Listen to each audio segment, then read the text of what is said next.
Ahojte, volám sa Lucia, žijem v Taliansku a práve odchádzam z Bolone do Viedne, kde ma už bude čakať doktor Úsmev. Veľmi sa teším, lebo si idem splniť môj sen a to je nový úsmev. Telefonicky som si dohodla termín konzultácie, zabukovala som si letenky. Doktor Úsmev má úžasnú službu, že prídu pre vás na letisko, takže čakal ma šofér s kvetmi, bolo to veľmi dojemné. Tak ja už som vo Viedni a čaká ma toto, prosím vás. Ďakujem krásne, toto je odvoz. Na takom fáre sa budeme viesť a budú chodiť každý deň pre mňa. Ježiš zlatý, ďakujem. A potom nás sledovala konzultácia, dentálna hygiena, takisto aj záchorná stomatológia.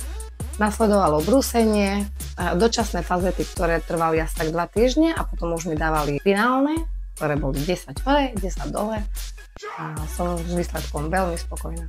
O klinike Doktor Úsmev som sa dozvedela zo sociálnych sietí a práve táto klinika mi pomohla dosiahnuť môj sen a smiať sa naplno. Ježiš, to nemôžete vážne. Veľmi sa z toho teším, z toho výsledku som spokojná a fakt by som každému odporúčala kliniku Doktor Úsmev v Bratislave. Budete tu spokojní nadmieru, sú tu ľudskí, úžasní ľudia a vyhovujú vám fakt vo všetkom.